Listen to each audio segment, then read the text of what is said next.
Selamat sore Bapak Suhendar. Masih mencoba terhubung ya?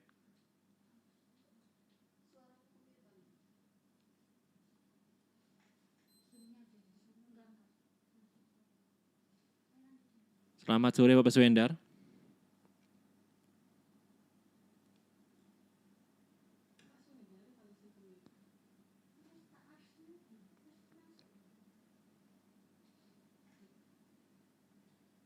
Halo? Masih mencoba terhubung ya dengan Bapak Suhendar selaku narasumber tadi. Jadi sahabat cerdas, di sore kali ini dengan tema yaitu sehat fisik dan mental saat menjalani isolasi mandiri nih.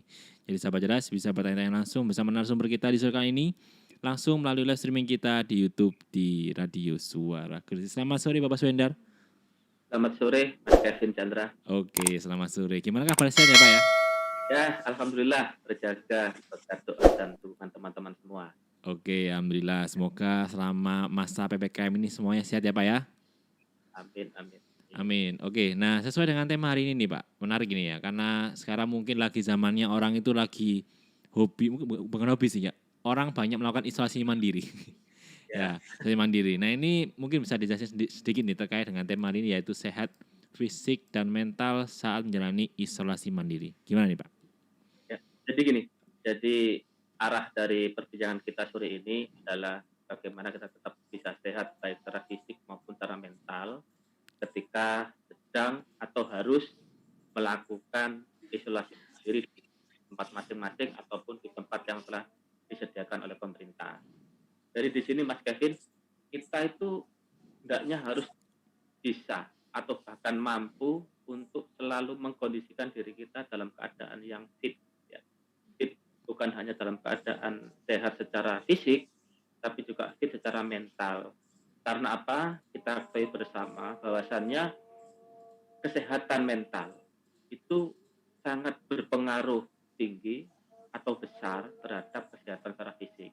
Jadi misalkan kita saat ini sedang isoman misalkan dengan gejala ringan, jika kita saat isoman gagal untuk mengkondisikan bagaimana kesehatan secara mental kita jaga, maka dimungkinkan yang asalnya gejala ringan itu bisa naik menjadi sedang ataupun berat. Nah, ini pentingnya kita untuk bisa menjaga kesehatan secara mental ini. Sehingga nanti kesehatan secara fisik dapat booster atau bahkan terus ditingkatkan dari dalam diri.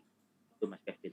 Oke, nah ini tadi kan sempat disebutkan nih fit secara mental. Nah, gimana nih Pak Swendar terkait dengan maksudnya kan kalau fisik badan kan bisa dilatih dengan cara kita berolahraga, kemudian juga makan makanan yang bergizi. Nah, mungkin fit secara mental dan psikis ini gimana nih Pak Swendar? Bagaimana caranya kita bagaimana nih untuk bisa membuat mental kita tuh kayak mungkin siap gitu ya, siap menerima keadaan, siap untuk segala kemungkinan yang mungkin buruk gitu ya. Bagaimana, Pak?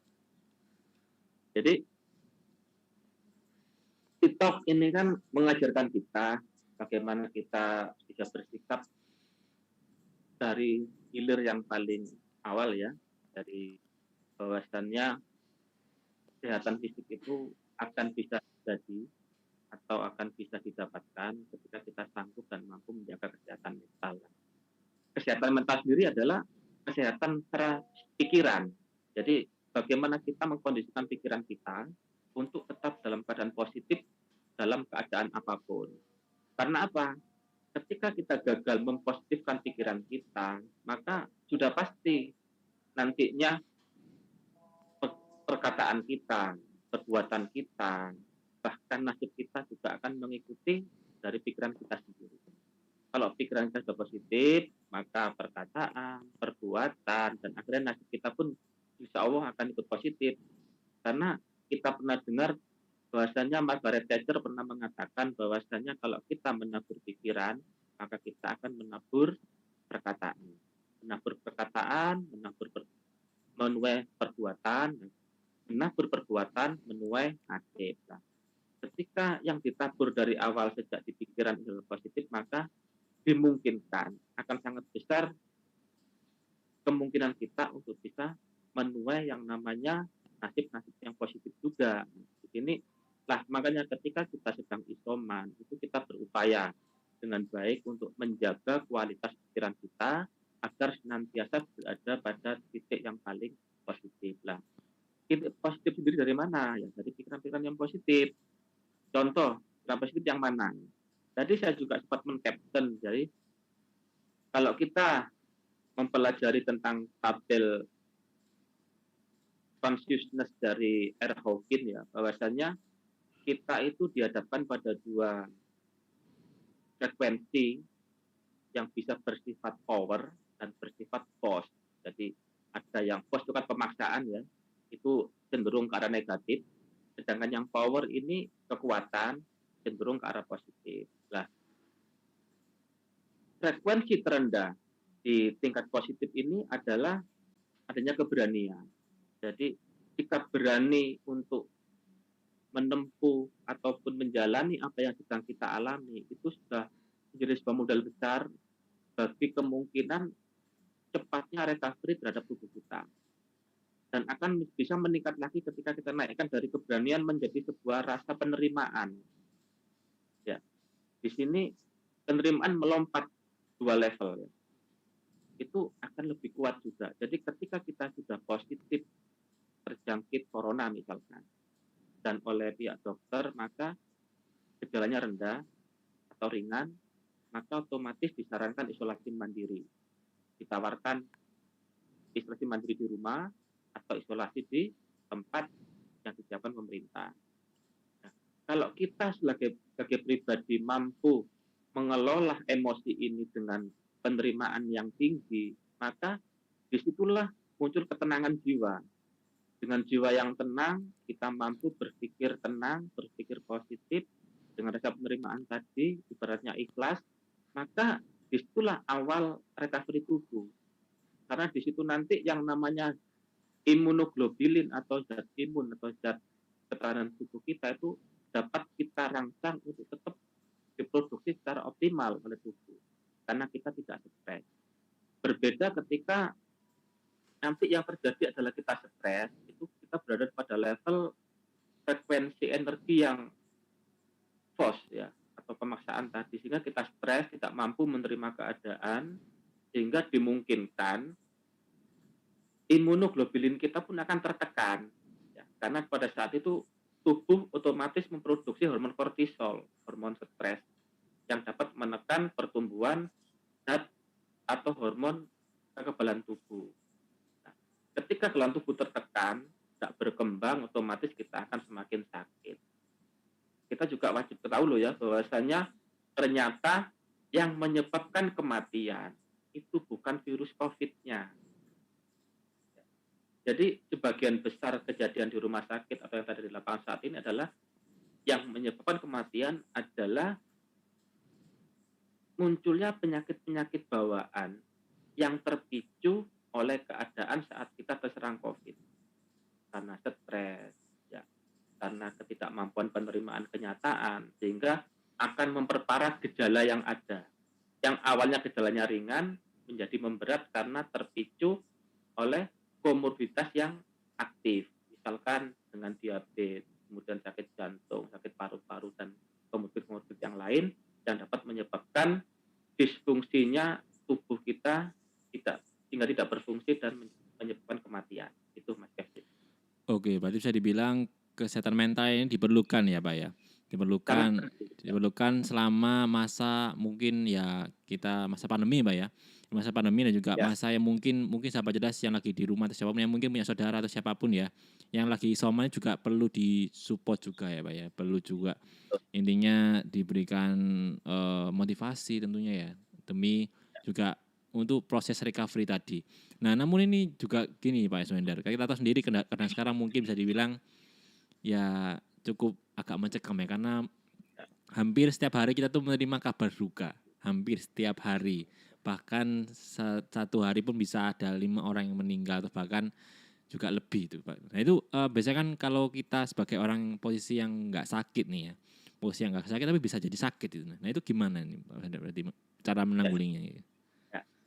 Cara menanggulangi memang kita harus bisa menjaga tentang apa yang ada di dalam diri kita. Kita ingat Mas Kevin, bahwasanya yang bisa mempengaruhi kita itu adalah diri kita sendiri. Demikian juga sebaliknya, yang bisa mempengaruhi diri kita adalah juga kita sendiri.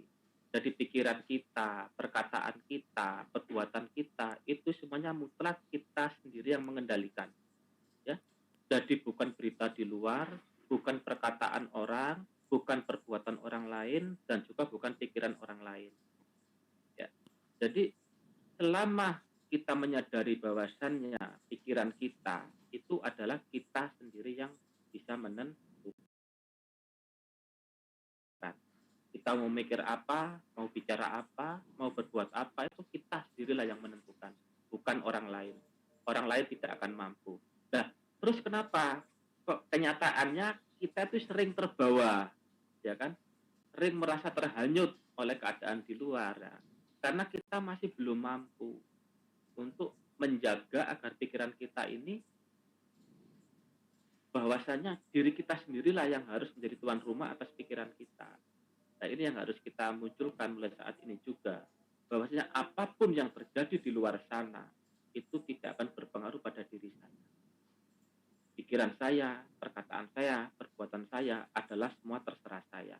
Saya mau sehat, mau sakit adalah terserah saya. Karena sejatinya diri saya dibawa dari kendali saya sendiri.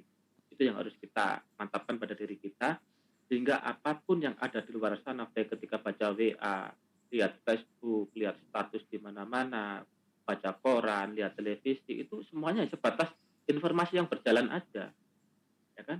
Kita harus mampu hanya mengambil yang memang kita butuhkan. Apapun yang tidak kita butuhkan, tidak perlu kita ambil. Bahkan orang-orang tua kita kan pernah menasehati bahwasanya jangan mendengar apa yang tidak patut kamu dengar. Jangan melihat apa yang tidak patut kamu lihat, ya kan? Dan jangan merasa yang tidak patut kamu rasakan. Dari situ para orang tua sudah mengajarkan kita untuk sangat bijaksana dalam hidup ini, ya kan? Jadi memang kita punya telinga untuk mendengar, tapi tidak semuanya harus didengar. Kita punya mata untuk melihat, tapi tidak semuanya harus dilihat. Kita harus pandai memilih dan memilah. Nah, kepandaian memilih dan memilah ini tentunya harus sudah punya modal awalnya kan. Jadi modal awal ini adalah sebuah konsep ketahanan diri yang memang dilatih oleh pribadi kita sehingga menjadi sebuah program yang otomatis. Program otomatis ini bagaimana membuatnya? Berkali-kali juga dalam forum TikTok ini saya sampaikan bahwasanya untuk bisa memprogram pikiran itu ada 5 jalan. Yang pertama adalah bagaimana informasi bisa masuk dalam pikiran menjadi sebuah program adalah dengan dilakukan secara berulang-ulang. Jadi memprogram pikiran tidak cukup 1 atau 2 kali, harus diulang-ulang ya, minimal 3 kali. Kemudian informasi yang datang dari seorang figur otoritas atau orang yang berkompeten atau orang yang ahli di bidangnya, maka informasi itu boleh masuk ke dalam diri kita dan bisa masuk dalam pikiran kita. Yang ketiga adalah ketika informasi itu mengandung emosi-emosi yang kuat. Nah, tinggal emosi kuat ini kita pilih. Emosi kuat yang negatif harus kita jauhkan, tetapi emosi kuat yang positif itu yang kita masukkan dalam diri dan pikiran kita. Dan yang keempat, ketika informasi itu datang dari sebuah kesamaan ide, kesamaan sikap, kesamaan peran, kesamaan nasib. Jadi dari satu kelompok yang sama itu mudah menjadikan informasi ke dalam pikiran bawah sadar kita. Dan yang terakhir dengan hipnosis atau dengan brainwave. Jadi dengan musik-musik untuk memasukkan program-program pikiran itu bisa. Di antaranya hipnosis. Itu Mas. Oke, berarti banyak banyak apa ya? Macam-macam ya, Pak ya. Maksudnya cara kita harus bisa mengolah informasi baik itu dari grup WA atau mungkin juga dari beberapa media sosial yang mungkin kita punya. Karena memang di saat seperti ini baik itu di media atau juga di beberapa sosmed kita juga banyak ini berita duka, terus berita COVID itu enggak berhenti dari kemarin, bahkan mungkin juga apa ya bisa dibilang mungkin ya lebih parah daripada sebelumnya karena ini hanya terjadi ketika sekarang karena dulu kan sempat kita dapat kabar itu mungkin dari temannya ayahku atau siapa gitu. Sekarang ini Ya, orang lebih dekat ini tetangga dekat sudah mulai kena. Nah, ini pastikan juga secara psikis, secara pemikiran juga kita pastikan kita tetap optimis untuk sehat, tapi ya itu tadi dengan apa ya, di samping itu tetap ya kita menjaga kesehatan mental dengan cara itu tadi berpikiran yang ya udah semoga kita tetap selalu sehat, semoga semuanya tetap Ya, terlindung ya Pak ya, benar ya Pak ya. betul. Jadi itu namanya afirmasi, Kevin. Jadi afirmasi positif itu harus terus kita gelorakan dalam diri kita. Dengan demikian ketika emosi-emosi positif ini kita jaga dan kita tingkatkan jadi sebuah afirmasi. Jadi afirmasi adalah sebuah saran, kalimat peneguh yang kita berikan kepada diri kita sendiri. Jadi ketika kita mengafirmasikan itu otomatis kita sedang melakukan self talk atau berbicara pada diri kita sendiri. Jadi saya katakan bahwasanya yang bisa dan mampu mempengaruhi pikiran kita, perbuatan kita, perkataan kita adalah diri kita sendiri sebagai tuan rumah. Kadang kita masih bingung ketika kita melihat saudara atau bahkan tetangga dekat kita yang terkena, kemudian memang akan ada empati. Cuma kadang empati ini harus kita bijaksanai, Mas Kevin. Jangan sampai empati itu keterusan menjadi sebuah simpati. Ya kan? Empati itu adalah sebuah perasaan ketika melihat orang sedih kita turut ikut sedih. Tapi ya cukup saat itu aja. Kalau menjadi simpati, maka itu akan masuk ke dalam pikiran bahkan ke dalam jiwa kita. Jadi kita akan merasa sampai besok pun sampai nanti tetap melihat orang itu kasihan terus akhirnya kita merasa sedih. Nah sedih tadi kan emosinya kan negatif. Itu yang akan menurunkan imun kita. Tetapi kalau kita berhenti sebatas empati, oke kita tahu orang sakit, aduh kasihan ya dia sakit. Bagaimana nanti dia? Udah berarti di situ aja. Setelah itu berikan afirmasi pada diri Anda bahwasanya Bismillah, sekarang teman saya sakit, mulai saat ini saya akan meningkatkan kewaspadaan diri saya yakin saya akan tetap sehat, saya bisa melalui ini dengan baik, dan saya bisa membantu rekan saya, tetangga saya yang sekarang sedang sakit. Nah, ketika Anda bisa membantu, otomatis Anda merasa bahagia kan ya. Nah, rasa bahagia ini yang akan meningkatkan imunitas tubuh kita. Berbeda dengan simpati. Kalau simpati kita merasakan dia itu terus-terusan. Jadi cukup empati sebentar, setelah itu selesai. Yaitu action positif untuk membantu tetangga kita tersebut, agar apa? Agar kita bisa tetap bahagia.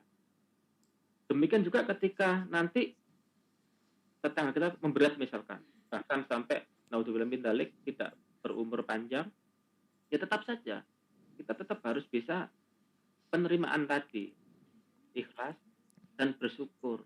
Ya, bersyukurnya karena apa? Karena alhamdulillah tetangga saya walaupun umurnya hanya sampai di sini, ya saya masih dirahmati sampai dengan saat ini, masih diselamatkan oleh Allah, bahwasanya saya tetap sehat, jauh dari apa ini, dari tertular virus yang ganas ini. Untuk itu rasa penerimaan, kemudian rasa bersyukur, itu semuanya menjadi booster bagi pikiran dan hati kita, sehingga positivitas dalam diri inilah yang akan menjaga kestabilan imun kita. Ini yang harus kita jaga, terutama apalagi saat kita sudah isoman. Memang kita harus pandai mengkanter. Seperti tadi kan ketika saya katakan kita tidak harus melihat semua yang ada di depan mata. Tidak harus mendengar semua yang ada di sekitar telinga atau sekitar kita. Tapi kita memilih lah, kita pilih mana berita atau informasi yang memberdayakan aja yang kita tampung. Kalaupun terbaca oleh kita, terlihat oleh kita, terdengar oleh kita berita yang kurang memberdayakan, udah biarkan, netralkan saja. Karena sejatinya setiap apapun yang terjadi di luar diri kita itu sifatnya netral. Dia bisa menjadi positif, bisa menjadi negatif, bisa menjadi bahagia, bisa menjadi sakit, itu tergantung persepsi yang kita berikan pada informasi atau berita tersebut. Karena apa? Toh realitanya, kenyataannya, sakitnya kan bukan kita yang merasakan, kan orang lain, ya kan? Tapi kenapa sakitnya orang lain kita ikut-ikutan sakit? itulah yang selama ini ketidaktepatan kita mensikapi sesuatu. Mendengar orang sakit, kita ikut sakit. Harusnya kan tidak. Mendengar orang sakit, oke lah, kita empati. Kita sampaikan turut ibaratnya itu berduka dengan sakit yang diderita. Saya doakan, nah, munculkan rasa positif. Semoga setelah sakit ini Anda sembuh, kembali sehat lagi, dan kembali beraktivitas dalam keadaan yang lebih sehat dan lebih sukses. Dengan demikian, kita juga akan memberikan aura positif kepada kawan tetangga kita yang sedang sakit tersebut. Bukan kita malah ikut-ikutan sakit. Nah, terus juga saya juga sempat men-caption bahwasanya ketika menghadapi keadaan semacam ini, oke lah, belum mendelik juga ya, misalkan ada yang tertular. Itu kita tidak perlu untuk mencari siapa yang menularkan ke saya, gitu. Tidak perlu. Sudah. Jadi biarkan, tak usah mencari kambing hitam. Memang sudah waktunya kita tertular. Saja. Kita terima, kita syukuri. Kalau dalam teori penyembuhan Ho'oponopono itu bahwasanya yang kita lakukan pada diri kita adalah pertama adalah minta maaf pada diri kita karena sudah menyebabkan tubuh kita sakit, kemudian mengungkapkan kata menyesal kepada diri kita karena kita membuat diri kita sakit, kita harus menyesal. Yang ketiga adalah dengan berterima kasih kepada tubuh kita. Karena sampai saat ini tubuh kita masih bertahan untuk bisa tetap berbadan sehat. Setelah itu baru kita sampaikan cinta kita kepada diri kita. Dengan demikian kita akan merasa bahagia karena kita mencintai diri kita sendiri. Walaupun cepat tertular loh ya. Nah, perasaan-perasaan semacam ini harus kita pahami. Jadi kalaupun kita tertular, tidak perlu kita mencari siapa yang menulari kita. Tapi minta maaflah pada diri kita sendiri. Karena kita lalai menjaga diri kita sampai kita tertular. Ya kan? Kemudian yang kedua adalah menyesal. Karena telah gagal untuk menjaga kesehatan diri kita sendiri. Setelah itu, sampaikan terima kasih kepada tubuh kita, pada diri kita, karena dalam keadaan tertular pun masih berupaya untuk sehat. Baru yang keempat, langkah yang kita lakukan adalah dengan mencintai diri kita lah. Mencintai diri kita dengan langkah-langkah apa realnya? Adalah satu, mengikuti apapun yang disarankan oleh petugas kesehatan. Misalkan suruh isoman, oke kita isoman. Memperketat prokes, oke kita memperketat prokes. Yang ketiga, istirahat yang cukup, oke kita istirahat yang cukup. Makan yang bergizi, oke kita makan yang bergizi.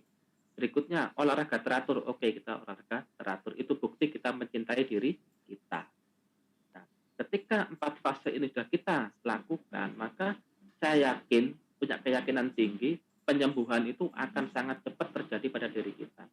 Mas Kevin mungkin pernah melihat atau mendengar kabar bahwasannya pesepak bola dunia, Lionel Messi, kemudian Cristiano Ronaldo, ketika diberitakan positif COVID, berapa hari mereka sembuh? Cepat ya, Pak ya? 4 hari. 4 hari. 4 hari sembuh. Ya kan? Karena apa? Karena mereka satu memang olahragawan. Yang kedua pasti staminanya terjaga. Yang ketiga makanannya terjaga. Ya kan? Yang keempat mereka bahagia karena apa? Mereka tidak kekurangan materi kan. Kalau kita mengukur kebahagiaan dari materi loh ya. Karena memang masyarakat kita masih mengukur kebaikan dari materi. Buktinya apa? Ketika PPKM yang dibingungkan apa? Nggak bisa makan. Mereka lebih takut nggak bisa makan daripada takut mati. Itulah rakyat kita saat ini. Ya kan? Dihimbau pemerintah demikian rupa, mereka takutnya takut nggak bisa makan. Mereka bilang mati sudah takdir ya, memang mati takdir, oke lah.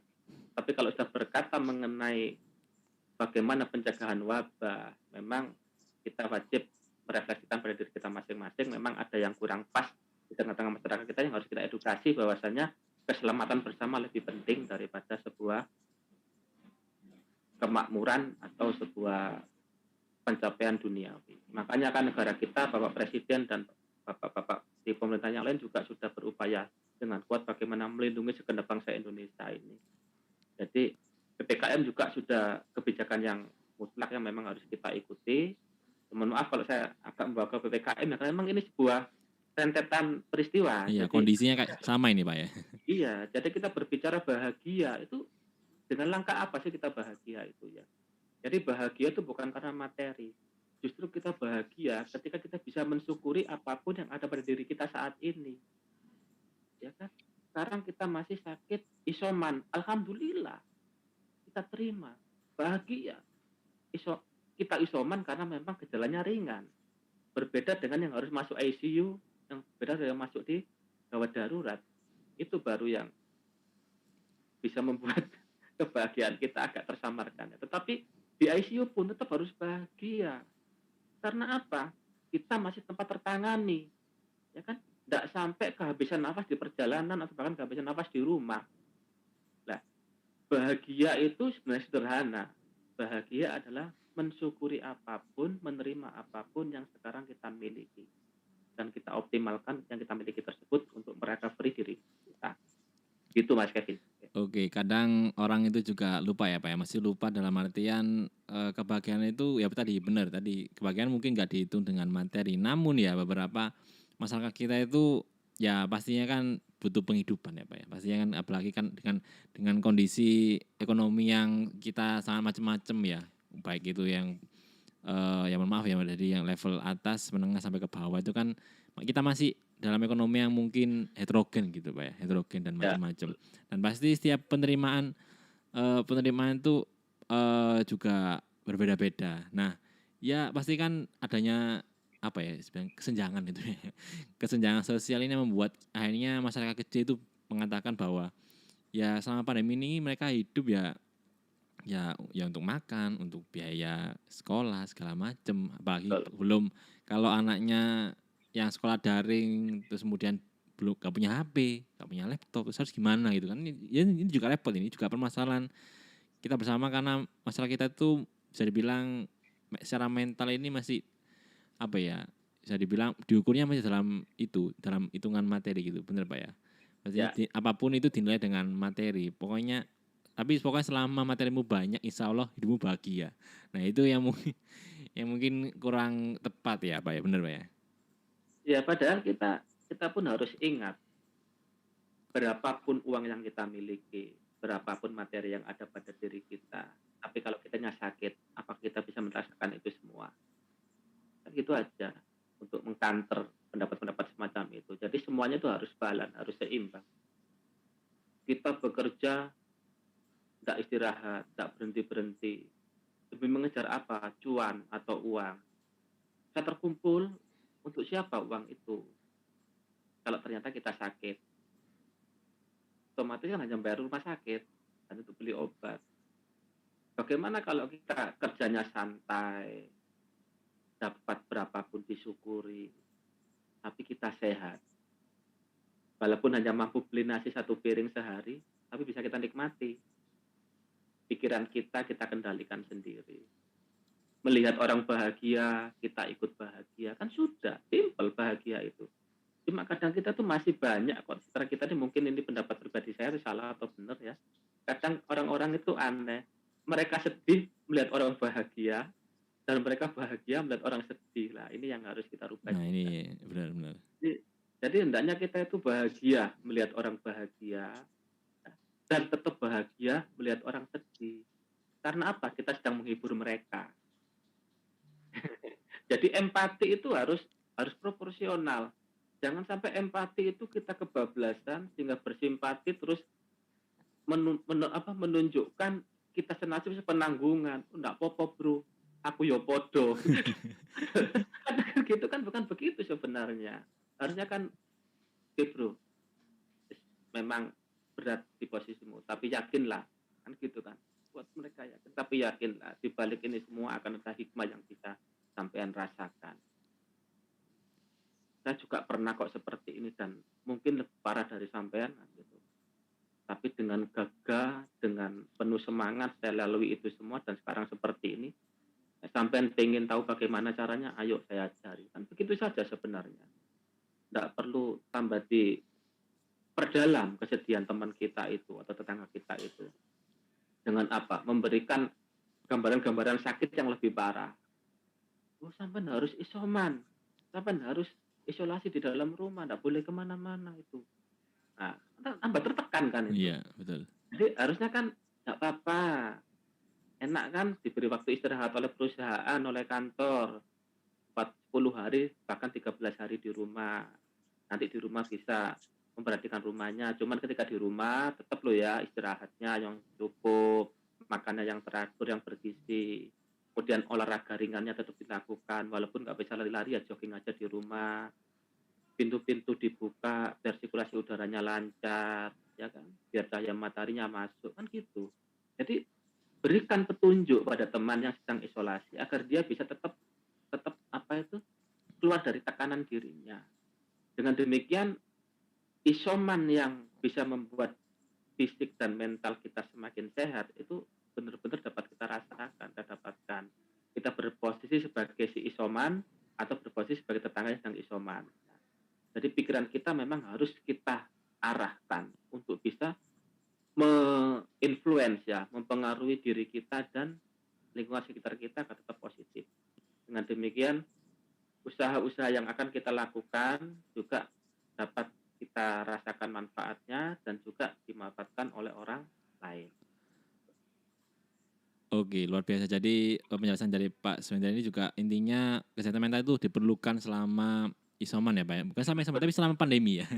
Ya, Selama selama selama pandemi ini emang sangat diperlukan karena bisa dibilang banyak mungkin ya kesenjangan atau mungkin perbedaan antara ya, si kaya atau si miskin. Tapi si miskin juga pastinya eh ya ini fakta ini adalah keadaan Indonesia sekarang gitu kan. Karena masyarakat kita itu masih mungkin di samping mereka harus mematuhi aturan, tapi juga mereka harus makan gitu, harus harus memenuhi kebutuhan, harus memenuhi apapun yang betul. dibutuhkan oleh keluarganya. Dan namun juga harus diimbangi, kedua itu harus diimbangi dengan kesehatan mental yang harus juga baik ya, betul ya Pak ya? Ya, Oke, luar biasa. Jadi sahabat cerdas, mungkin kita akan jeda dulu ya Pak ya, kita jeda dulu. Jadi sahabat cerdas juga kalau misal ingin tanya-tanya langsung ke Pak Suwenda, langsung aja bisa bergabung melalui streaming kita di YouTube di Suara Gresik, maupun di Facebook maupun Instagram jabat di suaragresik.id. Kita kembali lagi saat ini tetap bersama kami di program Talk bersama dengan Perhisa Gresik. Radio Suara Gresik, religius, cerdas, dan bermanfaat.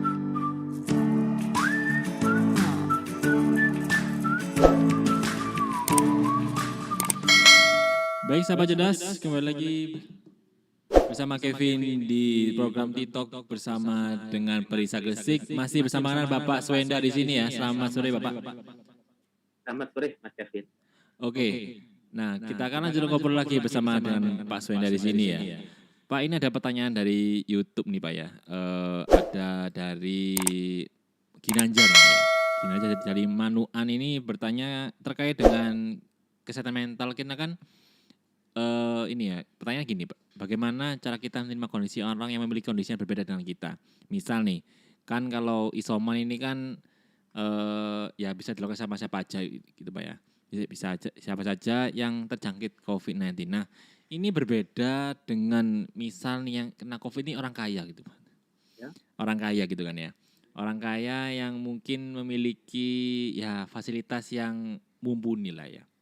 Ya, mumpuni dalam artinya seperti kenyamanan itu ada di situ. Misal seperti kayak ya mungkin wifi atau kasur empuk, apalah segala macam, ada TV segala macam. Nah mungkin ini sedikit berbeda dengan kondisi masyarakat kita yang kita sendiri masih heterogen ya, macam-macam gitu kan, dengan kondisi ekonomi yang bisa dibilang ya itu tadi sangat berbeda. Nah ini bagaimana nih caranya? Ini kan agak susah. Ini untuk pertanyaan agak susah sih, Pak, karena di Indonesia sendiri kita masih apa ya, di samping itu secara ekonomi ini masih belum merata dan juga banyak mungkin yang itulah dianya akhirnya orang yang mungkin orang di bawah itu akhirnya sebel sama orang yang mungkin kaya atau bagaimana. Ini gimana nih tanggapannya Pak Ya. Sundar ini? Jadi menanggapi itu Mas Kevin, saya tetap berposisi sebagai netral ya, sebagai orang netral, nggak pro kaya, nggak pro miskin, tapi kita kembali pada konsep kesadaran, konsep energi dan konsep kebahagiaan. Jadi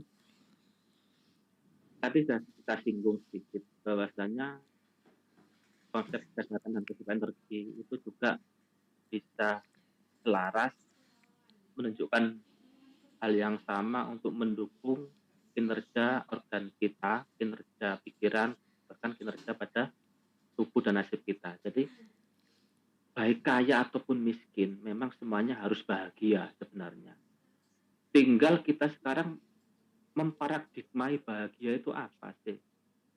Oke lah, kalau si kaya dia dengan kemapanannya, dengan fasilitasnya, itu dia bahagianya dari sana. Tapi bagi si miskin, yang tidak ada fasilitas, tidak ada tabungan, tidak ada lain-lain untuk dijadikan alasan bahagia. Akhirnya saya harus bertanya kepada kita semua, bahwasanya bahagia itu apa sih? Ya, kalau kita hanya mengkotak bahagia dari segi materi, dari segi fasilitas, dari segi kenyamanan, maka selamanya Anda tidak akan pernah bahagia. Bahkan orang kaya pun yang punya fasilitas, punya materi, tanya itu apa dia bahagia? Pasti jawabannya tidak. Karena sebetulnya bahagia itu rasa nyaman sebenarnya. Rasa nyaman yang sangat tinggi. Kalau dalam dunia hipnosis adalah rasa nyaman yang sangat dalam. Itulah bahagia sesungguhnya. Jadi setiap kenyataan, setiap aktivitas, kejadian, memori, di mana itu semua bisa mendatangkan rasa nyaman yang sangat tinggi, sangat dalam diri kita, dalam pikiran kita, itulah bahagia. Sehingga kita tinggal mencari memori yang mana sih, pengalaman yang mana sih, hal yang bagaimana sih yang dapat kita temukan kenyamanan tersebut. Kalau sudah kita temukan, pegang itu erat-erat. Makanya dalam konsep hipnosis kita kan mengimajinasikan di tempat kenyamanan. Karena pada saat itulah kita akan merasakan kebahagiaan. Jadi bahagia itu sebenarnya tidak butuh syarat yang banyak, tidak butuh syarat yang macam-macam. Syaratnya hanya satu, nyaman. Selama kita bisa nyaman dengan diri kita, nyaman dengan ada pada diri kita, nyaman pada nasib kita, nyaman dengan pikiran kita, nyaman dengan perbuatan kita, maka disitulah kata bahagia dapat kita temukan, kita rasakan. Walaupun tetap orang berkata bahagia itu universal. Oke, memang universal. Tergantung kita mempersepsikan bahagia itu seperti apa. Memparadigmakan bahagia seperti apa. Dan saya akan berani jawab, belum tentu yang punya fasilitas itu bahagia. Belum tentu. Nah, akhirnya terbalik lagi. Sering ada adagium, sering ada lelucon bahwasanya si miskin dan si kaya ingin bertukar tempat. Karena apa? Si kaya melihat kehidupan si miskin itu sangat simpel. Tidak membingungkan. Tidak penuh tekanan. Sehingga orang kaya merasa orang miskin itu sangat bahagia ya. Tapi bagi si miskin, orang kaya itu sangat bahagia. Karena apa? Pengen makan itu dapat. Pengen ke sana berangkat. Pengen kolam renang ada. Akhirnya kembali lagi. Karena kita salah dalam mempersepsikan, memparadigmakan bahagia itu apa. Akhirnya bahagia kita ada di orang lain. Bukan di diri sendiri ya Pak ya berarti ya? Iya, jadi semua itu tinggal bagaimana kita menciptakan, merasakan, menemukan rasa nyaman dalam diri kita. Itulah bahagia. Jadi kita tidak perlu sebenarnya. Yang kaya nggak perlu jadi miskin untuk bahagia. Dan yang miskin pun tidak perlu jadi kaya untuk bahagia. Tapi temukan kenyamananmu dalam keadaanmu itu. Bahkan kalau disuruh, ayo kita pejamkan mata. Kita imajinasikan kapan terakhir kamu merasakan perasaan bahagia. Kemudian imajinasikan lagi memori atau ingatan apa yang membuat kamu sangat bahagia. Munculkan dalam imajinasi Anda. Maka saat itu juga Anda merasa bahagia. Tidak percaya silakan dicoba. Pejamkan mata. 2 menit aja silakan pejamkan mata. Kemudian imajinasikan ingatan Anda ketika Anda merasa bahagia. Cermati ingatan tersebut. Perhatikan ingatan bahagia tersebut. Dan silakan ceritakan apa yang Anda rasakan. Pasti Anda akan merasakan Anda bahagia. Ternyata bahagia nggak di mana-mana. Bahagia ada di dalam diri Anda sendiri. Cuma sampai dengan saat ini mungkin masih Anda lupakan.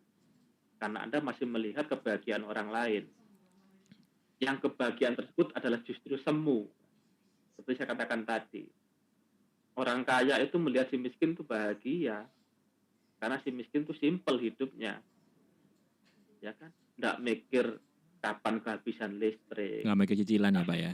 Iya, nggak mikir kapan harus menguras kolam renang, nggak mikir bayar pembantu, kan gitu. Tapi si miskin melihat kayaknya bahagia di si kaya. Karena apa? Pengen mandi seger, ya. Nggak cukup satu bak mandinya, seempang kolam renangnya. Kemudian kamarnya lega atau lebar, Asal nggak perlu nyampu gitu ya Pak ya. iya. Lah, inilah keadaan ini yang mungkin membuat kita semua sering merasa tertekan sendiri karena kita itu tadilah kita lupa bahwasanya bahagia itu sebenarnya simpel dan sangat sederhana dan sudah ada dalam diri kita sendiri. Tinggal kita bagaimana menemukannya, kemudian membosternya untuk diri kita, untuk penguatan diri kita. Itu Mas Kevin menurut saya. Gimana kalau menurut yang lain? Silakan. Berarti bisa Ya. dibilang menciptakan kebahagiaan sendiri ya Pak ya. Iya. Bukan malah melihat kebahagiaan orang lain untuk bisa bahagia itu kan ya, benar Pak ya. Betul, ya. Dan itu berlaku juga teman-teman yang mungkin sekarang lagi dengerin kita Pak ya di 100,4 FM atau juga di streaming kita di YouTube, Facebook, maupun Instagram yang mungkin sekarang lagi isolasi mandiri ya Pak ya. Yang mungkin sekarang lagi isolasi mandiri, tetap semangat ya. Meskipun kondisi kalian mungkin sekarang ya lagi dicoba gitu Pak ya. Dalam itu lagi dukungan ya, mereka butuh dukungan sekarang. Ya lagi dicoba, lagi maksudnya posisi sakit tapi tetap ya COVID-19 ini bisa sembuh ya. COVID-19 ini penyakit yang bisa disembuhkan. Jadi sahabat cerdas yang mungkin punya saudara atau punya teman atau punya kerabat dekat ya, itu ya tetap dikasih motivasi secara baik itu secara apa ya, mungkin bisa dikirim makanan ataupun juga secara psikisnya juga Pak ya. Betul ya Pak ya? Gak cuman dikirimi makanan aja setiap hari ataupun di video call segala macam, tapi juga perlu dikasih semacam ya itu tadi apa secara psikis atau secara mentalnya harus dibangun gitu ya. Dibangun untuk bisa cepat sembuh. Betul ya Pak ya? Ya, mungkin gini Mas Kevin. Nih maaf ya. Jadi ketika ada kerabat kita misalkan satu rumah dengan kita dan dia harus isolasi, apa yang kita lakukan? Apakah Anda justru menghindari untuk keluar dari rumah itu atau justru membuat dia keluar dari rumah itu? Kalau sampai itu terjadi, maka saya yakin kesembuhan bagi saudara Anda tersebut akan lambat karena apa? Dia tertekan. Yang penting, kalaupun kita berada satu rumah dengan seorang yang melakukan isoman, kita harus tetap menjadi pendukung buat dia. Dengan cara apa? Tetap temani dia, ajak ngobrol, ya kan, hibur dia, ya kan, kemudian alihkan perhatian dia dari sebagai seorang korban menjadi seorang yang survive, kan gitu. Dengan demikian kesembuhan akan cepat dia dapatkan. Karena apa? Walaupun kita serumah dengan seseorang yang sedang isoman, yang terpenting yang perlu kita pegang adalah penerapan protokol kesehatan yang ketat, ya kan. Saat kita di jarak kurang dari 5 meter, ya kan, di atas 1 meter, jangan pernah lepaskan masker, ya kan. Kalau tidak dalam satu ruangan yang sama dan ada pintunya, maka silakan masker dibuka. Karena apa?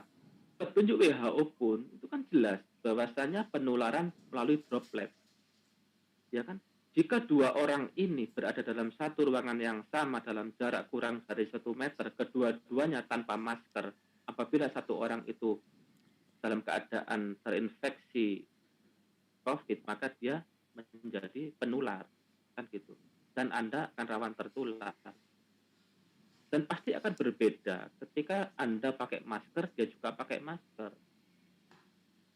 Makanya klaster penularan yang saat ini sangat parah adalah di warung, ya kan? Makan bersama-sama kurang dari 1 meter bergerumbul, mereka semua tanpa masker lah, tertular semuanya, kan itu. Jadi kenyataan semacam ini jadikan sebuah pengetahuan awal untuk bisa bijaksanai keadaan di sekitar kita. Jika ketika ada saudara, ada teman yang sedang isolasi, kita tidak perlu menjauhi, tetap ada di dekatnya. Yang terpenting adalah Anda harus menerapkan disiplin protokol kesehatan. Kalaupun dia tidak pakai masker, yang penting Anda harus pakai masker. Kemudian arahkan dia untuk pakai masker. Biar apa? Biar Anda bisa ngobrol lebih enak lagi dengan dia.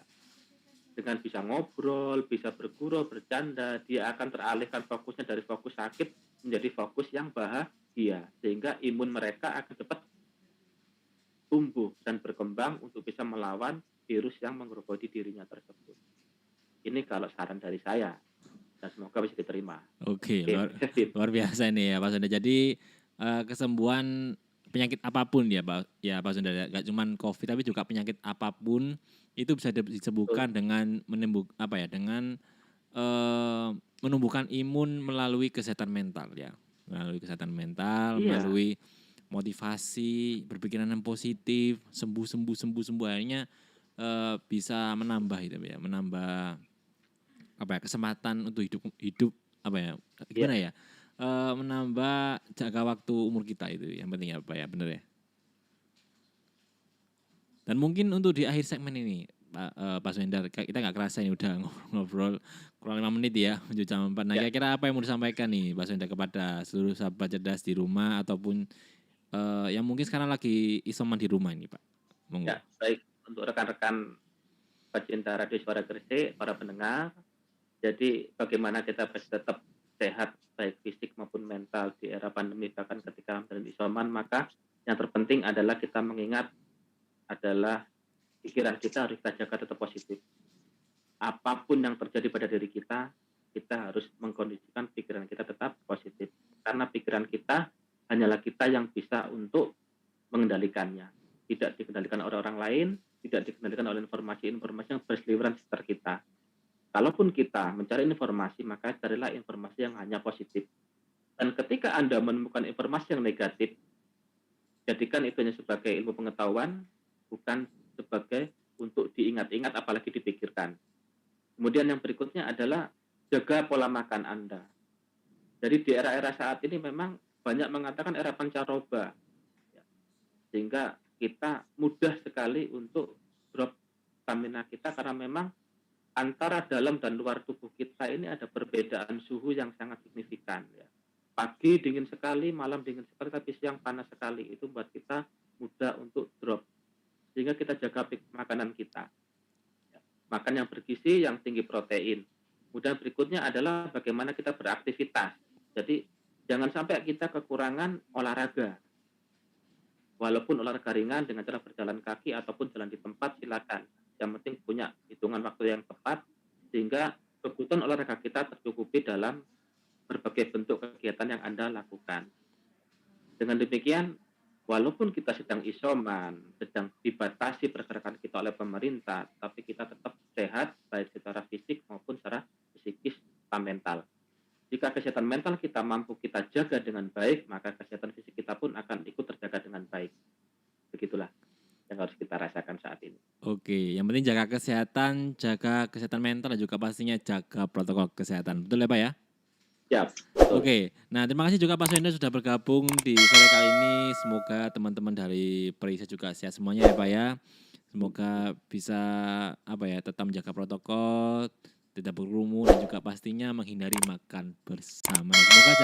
Semoga juga kita dengan masa PPKM darurat ini dengan ikhtiar ini sampai tanggal 20 nanti ya Pak ya, bisa ikut bersama pemerintah untuk memutus rantai penyebaran COVID-19. Dan sampai jumpa sahabat ya, sampai ketemu di program kita selanjutnya. Dan semoga kita tetap selalu sehat dan juga pastinya tetap aman dari penyebaran COVID-19. Sahabat cerdas, pembaruan data dalam